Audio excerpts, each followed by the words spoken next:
Hi everyone.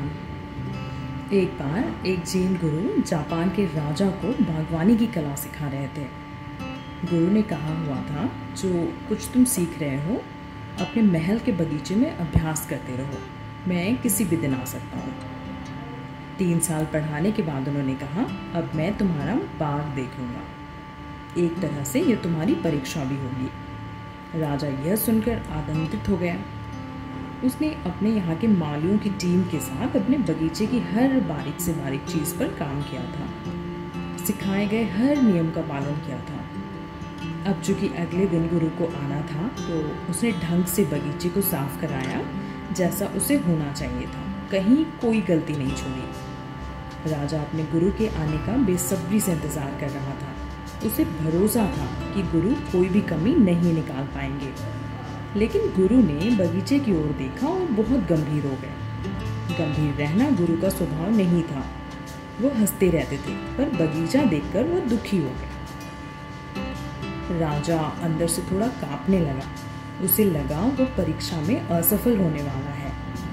आखिर ऐसा क्या गलत हो गया? गुरु की चुप्पी उसे परेशान कर रही थी। अंत में राजा ने पूछा, क्या बात है? मैंने आपको कभी इतना गंभीर नहीं देखा। मैं सोच रहा था कि आपको बहुत खुशी होगी कि आपके शिष्य ने कड़ी मेहनत की है। गुरु ने कहा, सब ठीक है, लेकिन सुनहरे पत्ते कहाँ हैं? मुझे कोई मृत पत्तियाँ, पीली पत्तियाँ हवा में लहराती नहीं दिखाई दे रही। उनके बिना बगीचा मरा हुआ सा लग रहा है। यहाँ कोई गीत नहीं है, कोई नृत्य नहीं है। बड़ा कृत्रिम सा बगीचा लग रहा है। राजा ने न केवल जमीन से बल्कि पौधों और पेड़ों से भी सभी पीले और सूखे पत्तों को हटा दिया था। उसने कभी यह नहीं सोचा था कि मृत्यु भी जीवन का हिस्सा है। वह एक दूसरे से अलग नहीं, उसके पूरक हैं। इसके बिना कोई जीवन नहीं होता। गुरु ने यही कहा। हाँ, बगीचा सुंदर है, लेकिन ऐसा लग रहा था कि यहाँ कोई पेंटिंग है, जीवित बगीचा नहीं है।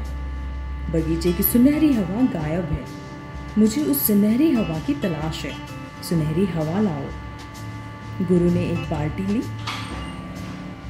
और वह बगीचे से होते हुए फाटक के बाहर चले गए, जहां सभी पत्ते फेंके गए थे। उन्होंने पत्तों को बाल्टी में एकत्र किया, वापस बगीचे में आए और पत्तों को रास्ते में फेंक दिया। अचानक हवा पत्तों को इधर उधर उड़ाने लगी। अब बगीचे की हवा में शोर और संगीत शामिल हो गया था। गुरु ने कहा, अब जीवन है। हवा फिर से सुनहरी है।